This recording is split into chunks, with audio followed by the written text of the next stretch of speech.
welcome back. Today we are featuring one of our top stylists and mentors at our salons, Mia Gomez. So welcome to the table. Thank you for having Waiting me. for this one. This is going to be a good one. Definitely going to be a good one. Yeah. It is. So, Mia, tell everybody just kind of where you've been, how you got here, and we'll get started there. Well, I've been doing hair for 20 years. I worked at a salon for about 14 and then jumped ship with you guys. Thank God. Yep. And yeah, been working at Privé, All right. working the ladder. All right. Well, I think the big thing that with you is you worked at that salon. You came over with us after some convincing, but got it. So Mia came over and then basically talk to us about your experience when you shifted over, some of like the headaches or concerns that you had in the beginning, and then how you got to where you are today as probably one of our top mentors in the company. Privé is a lot more structured. So I came from a salon where just went in and did hair, you know? So when I came into Privé, it was like, here's your key indicators. You have to hit so many different things. And I felt very overwhelmed. Yeah. So yeah, that would probably be the main thing. I was like, God, how am I going to hit these? Yeah. Okay. I think it was like that for everyone, you know? Like, yeah, when we- no salon is really that structured, and like to be put under not like under a microscope, but like to have all of these like different things that you have to focus on. Like it's almost like, all right, like do I focus on one? Do I focus on all of them? Or like do I just like not care because I'm scared, you know? Yeah. Well, it's interesting because I feel like, and I don't know if you guys feel this way also, but I'm hesitant to even bring up the numbers with new hires or interviews because I think they can seem so overwhelming. I'm not. No? No. Okay. I'm setting the bar. Like, this is how we are. If you don't like it, we're not the fit for you. I know, you but think about someone like Mia who, like, she embraced it, but it could have potentially, like, veered her away knowing, like, okay, this is completely different than what I'm used to. I don't think Yeah. I'm going to be able to do Well, this. Talk about, like, how it went for you for, like, the first...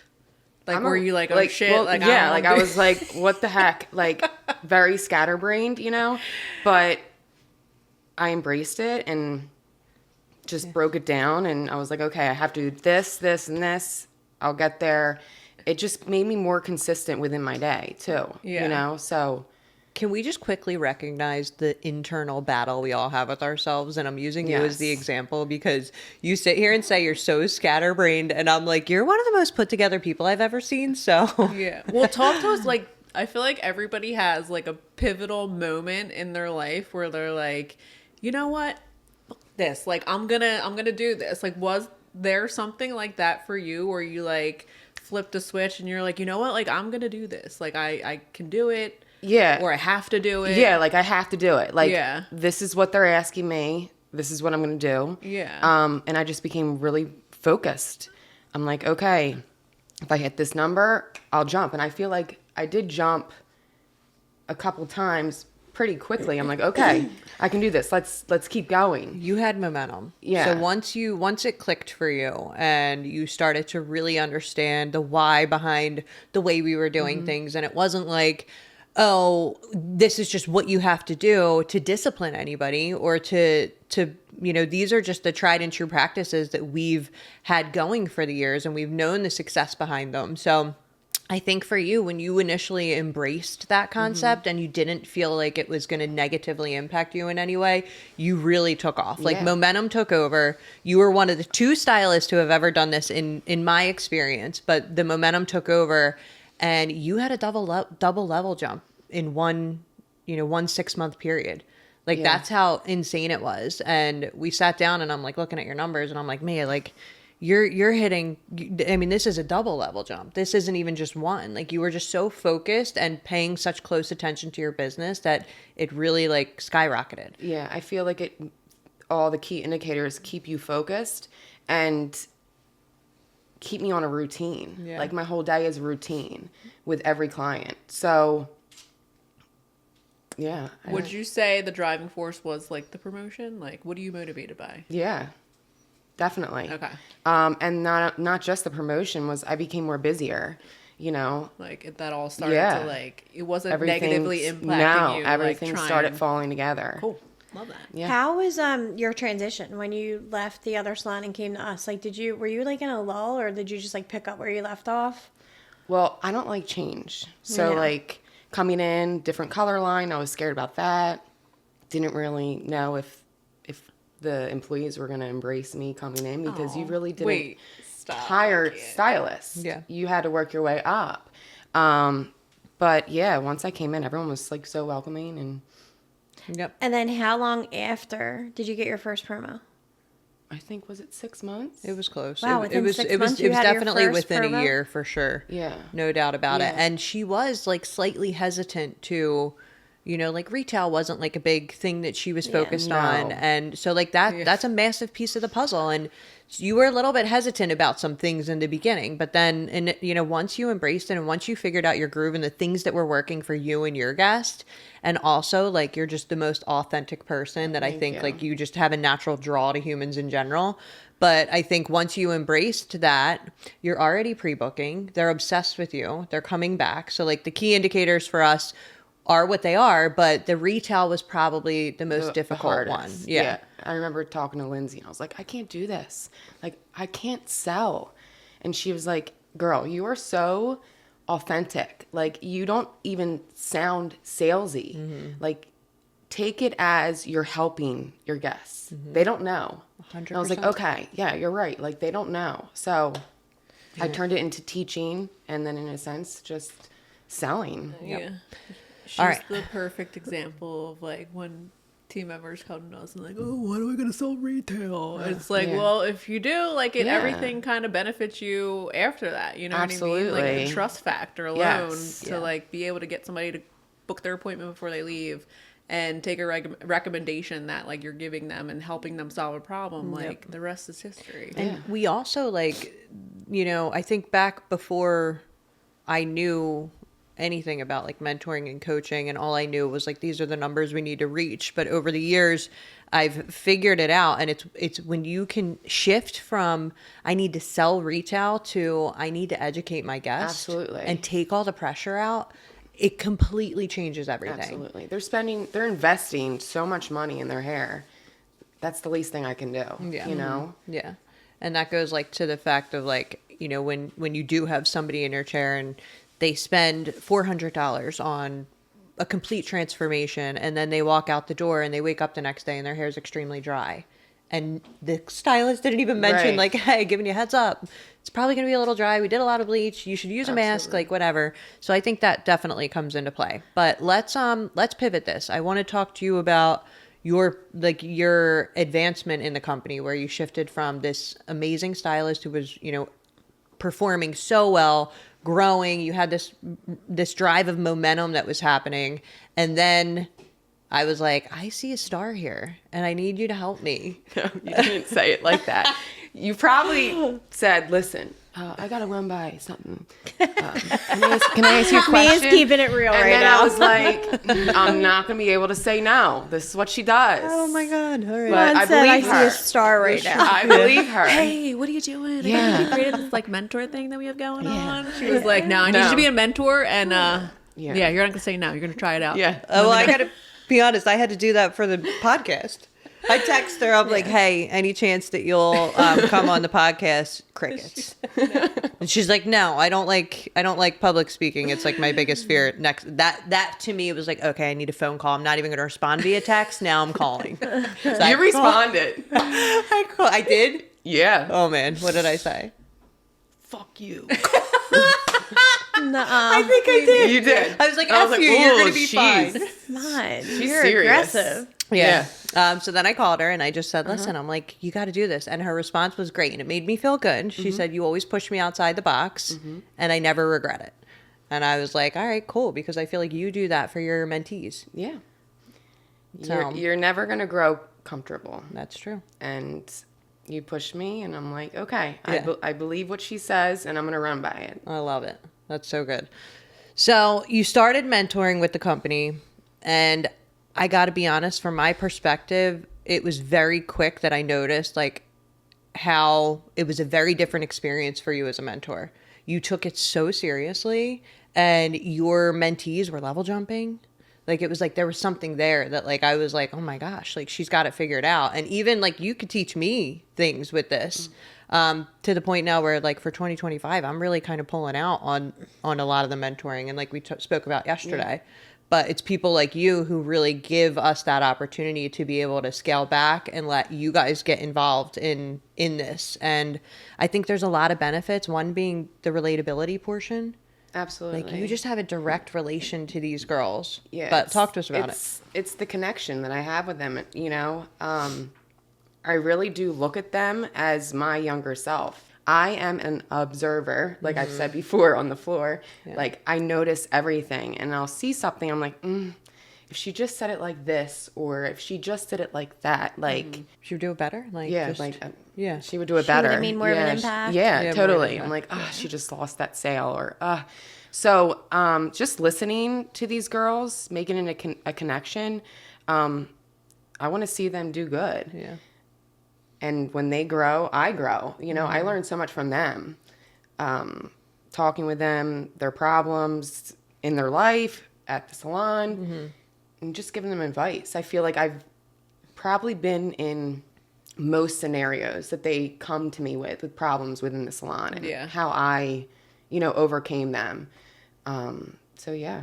So say I'm like your new mentee. Oh God.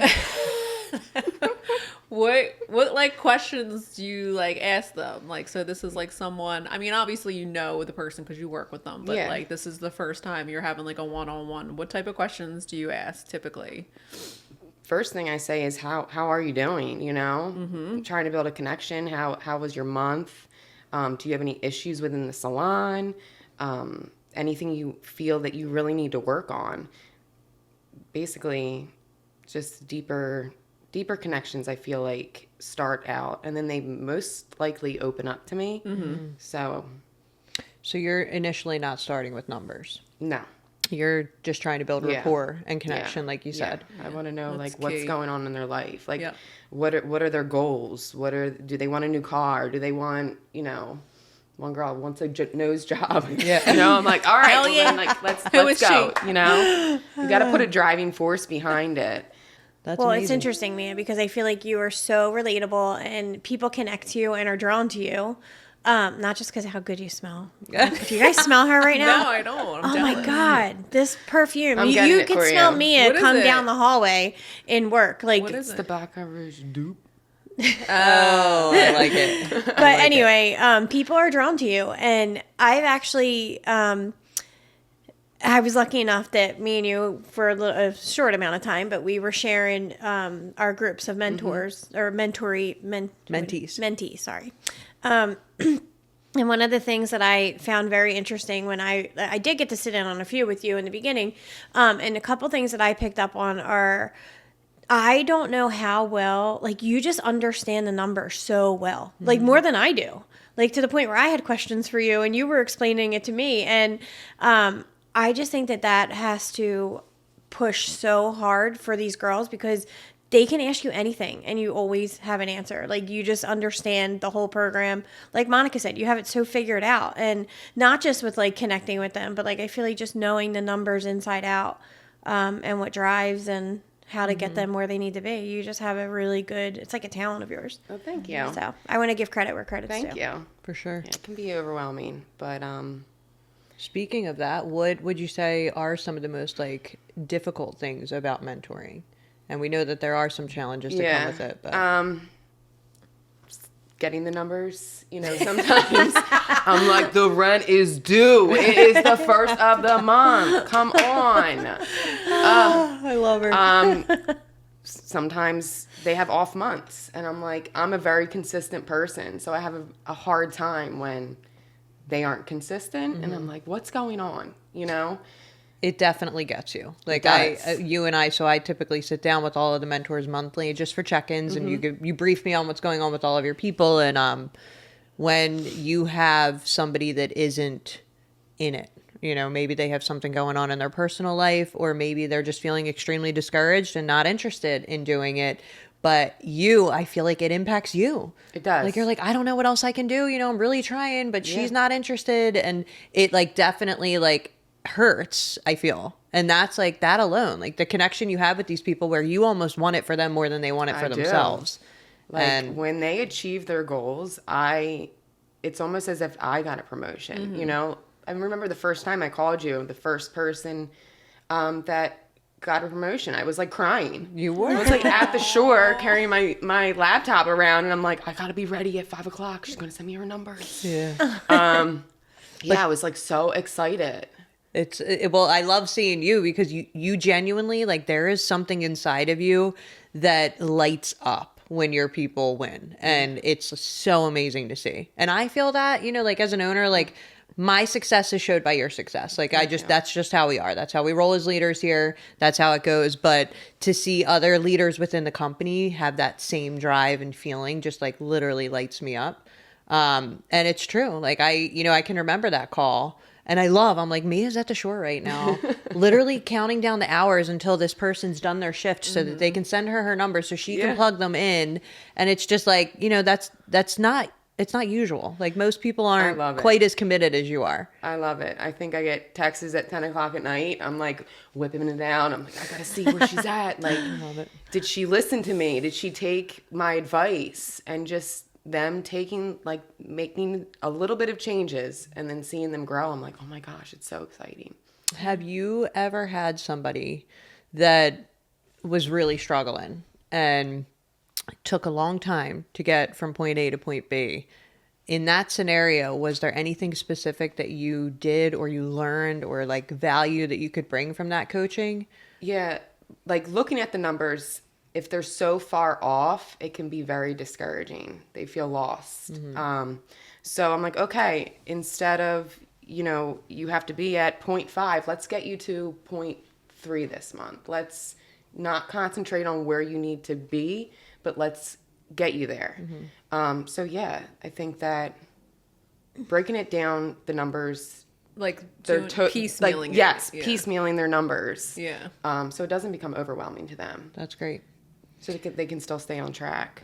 And to mention that any company, any business, salon industry or not, you know, when you do have individuals within your four walls that are looking to grow and progress, I think it's really important to provide them some sort of goal, right? Like that's how you're going to get from point A to point B. Because I've been in salons where I didn't have that. And it felt like I was out in limbo. Like I just didn't have a path to get from this level to that level or an opportunity to earn more money. So I think implementing that in whatever way, and you know, I think every key indicator in whether it's the salon industry or not, there's ways to measure your business and you could be able to provide that to whatever team you have. But then having mentors that have a really strong understanding of it and are able to coach to it, I think is powerful. Yeah. Mia definitely loves doing it too. You can tell, like, there's definitely some mentors that I noticed that, like, they do it because they they want the extra bonus pay in their checks or, you know, and I'm not saying all of them, but I've noticed it. Right. But for you, I feel like you have such a passion for it. Like, it's not even like a once a month thing for you. Like you said, you're constantly checking in. I see it in work when like I'll be in the office and I'll hear you out in the hallway just for like 30 seconds walking out to a client. You'll stop and talk to someone and offer them a piece of advice or go over something real quick with them. In the break room, you do the same thing. Yeah. So you could tell that you definitely enjoy doing what you're doing. I do. And like I said, me coaching them makes me more accountable too, Right. you know? Yeah. So I'm like, these girls are looking up to me. I got to be on point. They're listening to my conversations. They're seeing how I run my business. I can't let them down. So No. Well, you have a lot to offer these girls. Thank you. And anyone that gets under your belt for a mentorship is so lucky. thank you. So do you true. do anything to like help with like self-development or like read books, podcasts, like to help with coaching, or do you just feel like because you're so in it and like you said, like observant, that you're able to like coach them whenever, like right there on the spot? Yeah, totally. Okay. Education wise, a lot of Instagram. Okay. Honestly, like reels, videos, cutting. My algorithm is mentoring, you know. Is it? Yeah. That's So awesome. good. Yeah. I love that. I love that. The positives of social media these days. Totally. Yeah, that's amazing. What do you think is one of the biggest challenges that the girls that you're mentoring face? Like at that level, what's like? Yeah, it's Well, what level are you? 4. I was 3 and 4, and then there was just too many. Okay. So to reference, that's like what, 3 or Mid-level. 4 years behind the chair? Yeah. 4 to 5 or 3 to 5. Yeah, yeah. So 3 Yep. 3 to 5 years behind the chair. So once they hit level 4, they're making pretty good money. They don't have to work weekends. So really, they what else are they just chilling. jumping for? Yeah, like So that I would like to mention is the power behind, there's obviously the biggest why behind someone being motivated is whatever their financial or personal goals are, like a nose job or Yes. a car. Like that's one motivator. But then within our company, there's specific levels where really amazing things happen. Like at a level 3, they can start utilizing an apprentice. Level 4, they get Saturdays off. Level 6. 5.5 or 6, they get a personal apprentice. So those 3 benchmarks are like really good, easy motivators that typically give people the opportunity to drive that bus like fast. Like I want to get there. Then there's other levels like level 4. It's a difficult level because So like you hard. just said that it's, they already got the Saturdays off. They're not quite ready to get to that next personal apprentice thing. Right. So it's like a limbo area where it is difficult. And I know all of us have found that. And to any owners out there watching or companies that maybe are relating to this, they're certainly in a career path of an individual. There's certainly times where it's a little more difficult to be motivated. And I just think it's important to know that. And within your own business to know where that lies is powerful because we know it. We know level 4 is a tough one. so hard. And it's across all 3 companies. Like Yeah. we've been down this road a million times. Level 4 is hard. Yeah. How do you break through to them? Personal goals, really. personal Yeah, I'm like, you got to keep growing. Don't you want, to have this pay your car payment? I try to think what really motivates them. What's going on in their life? Do you want to take that vacation? Yeah. Let's hit this number, and that vacation will be paid for.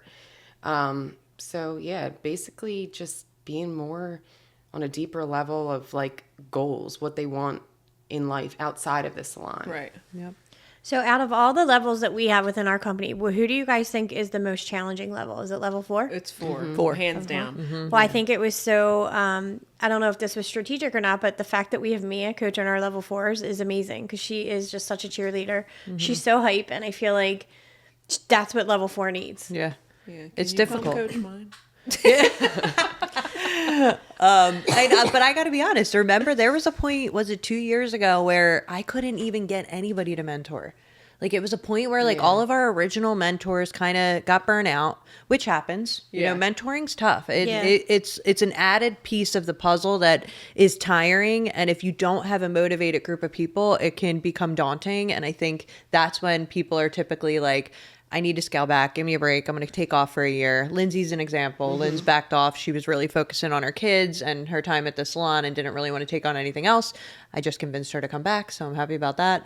But basically, I think that it is something that like, there's times in people's lives where they want to take a break or maybe they don't. Alyssa, I'll use as the example, she had babies.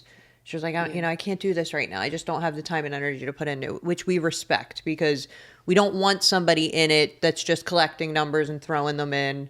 And Yeah, you got to be in like the right headspace You to do. be able to coach people. it matters. It definitely does. And then if they're not, it negatively impacts the team. Yeah. We've seen that happen. Do you feel like you as a mom, like that's helped you, like that's trickled into being able to coach them, like trying to find ways to like motivate your son? Like, is it the same? I'm just like, come on, can we just play by the rules? Like, send me your not. Don't you care? Like, I care. Why don't you? yes, I care more than you. Yeah. Yeah. I love it so much. All right. I have a question for you. How do you keep it all organized? Like, what are you doing behind the scenes that's keeping you like, okay, so I just had this 30-minute meeting with Aubrey. Here's all of the things that we talked about. Like, what's your strategy with just making sure that you have everything organized and you know where you're at with each person? Because how many people do you have right now? I had 6. No. I think writing notes. Honestly, Is that I have a little Bible. Yeah. Is it Right. physical Yes. notes? Okay. Yes. Writing notes. She's I like can- me. Yeah, I need to. Gen Z or X, Gen X. So my strategy with it is I like to, and I can't say I'm super consistent with this and I should probably do better, but when I'm meeting with somebody, I have my phone in my hand. And everything we talk about, I kind of just like, I'm like, okay, I'm listening. I'm just jotting it down. And then I send a text message to that person with like a post meeting follow up. And then why I like that is because now they have it. You know, everything we talked about's in your hand. And then in addition, when it comes to the next month and I need to basically brief myself on what we spoke about, I pull up their text message probably about 3 minutes before they walk in my office door. And I'm like looking at it. I'm like, all right, so the goal was this. These were the struggles. These were the challenges. This was the game plan. So I know it. But I think like that's just an easy way for me to organize it. And I just think it's important for the audience to know there's different ways to do it. And no way's right. Absolutely, yeah. But do you guys have any, I just wait. What? used to Have any do what? that. like how you kind of just keep yourself engaged with whatever you have going on in regards to coaching or mentoring? I do the same thing as Mia. I'm You write it notes, all but I down, have to yeah. write it down. Like at one point, I had a whole binder. You did have Remember my binder of all, but like I'm think just we not. did, I'm not a remember? digital person. Like I'm just neither. not. I don't know. I retain more when I focus way more when it's There's Yeah. studies behind it. for yeah. I love a good old fashioned Yeah. Apple Note. Well, that's me. I'm notes old fashioned. and- But getting back to Mia, you're one of the most interesting people I've ever met, and you're actually in my top 4 for my best travel partners. You and Mike. So I want to know. No. You're my top 4. You're We are? Yeah, you're in there. You're dreading going to Vegas with us. Oh God, my holy roller, non-drinking, like. Yeah, these two reading the goddamn Bible, and Shame. I'm probably gonna be shamed because I just said goddamn and Bible in the same sentence. So yeah, but no, I'm looking forward to Vegas. Thank God Dana's coming. Oh gosh. Anyway, but my question back to you is, how do you find balance? Like this is one of our big things we talk about all the time. Being a mom. You're a mom, you're a wife, you're an animal lover, you travel, you have a shore house, you are a successful stylist, a mentor. How do you find balance? What do you do besides the comedy you receive from your husband on the daily? Guys, Shout hold on. out to Mike. Can we all just shout out Mike right now? We have to talk about Mike, but I have to just give you some love. Heather's just sitting here. She's like, Mia works 2 days a week. She has a shore house. Yeah. She's crushing this much. Like, She's got 2 dogs. give you some love. She just got that new SUV. I would do anything to drooling have 2 over dogs. it. My husband won't let me. I walked into work when I walked by Mia's Car. beautiful Lexus that you got, and I like literally walk in and I'm like, whose car is it? Whose is it outside? Whose is it? Like, tell me right now because I'm obsessed. Like, Thank So, you. so nice. proud Yeah. of you. It really is. But so how do you find balance? Like, what do you do? When you're not Mia in the salon, what's Mia at home look like? Probably writing down numbers. I don't know. Oh, come Worried on. if Mike has coffee creamer in the fridge. Oh my god. I mean, How does Mike support you with all of this? I'm like, give me your phone. I got numbers I got to jot down. I need your calculator. Let me text you Felicia's numbers real quick. He's in a snuggie. He's in his snuggie. Yeah. Riding a he's- scooter. Don't talk about the scooter. Yeah. So, I mean, my son's 15. He's in school, so my days, I have a lot of time to. Mia showing up to house parties with no bra on, pulling her son out, jotting down numbers on the side while she's driving there. I love it so much. Horrible. No. Yeah. So I have the time. I do. Yeah. That's good. It's so good.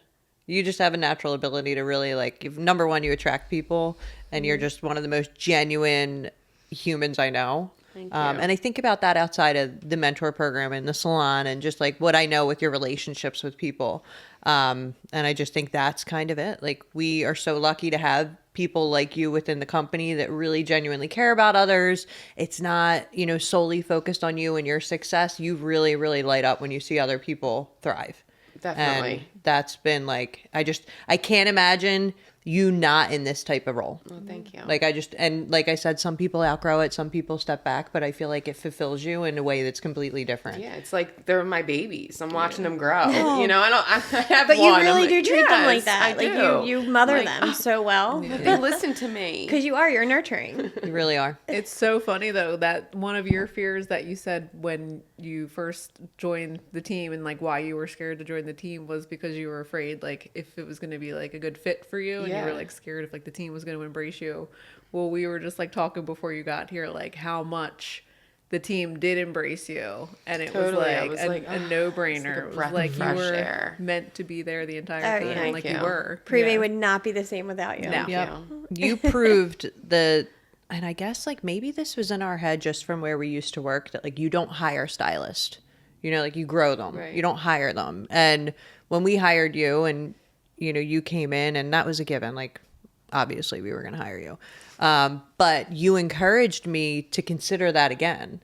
Like because of how successful and when you came in, you didn't not only disrupt the culture, you added to the culture. Like you brought a whole new energy and vibe that just like lit up the salon. And I think Heather and I in those moments were like, wow, like we could do this. Like if the right fit applied to this company, we would definitely consider it. And we did it again with Marissa, and Marissa's the same deal. Yeah. Yeah. Like Marissa brings such a positive energy and Yeah. vibe, and I just can't imagine it without her Right. at this point. Yeah, I feel like coming in, it was so positive. You know, the energy was right. Yeah. You're so black and white, and with things within the salon, It's like fair across the yes, board, everything is like- black and white. Everything's fair. The culture's there. Everything marries. You know, Yeah. so it was easy coming in.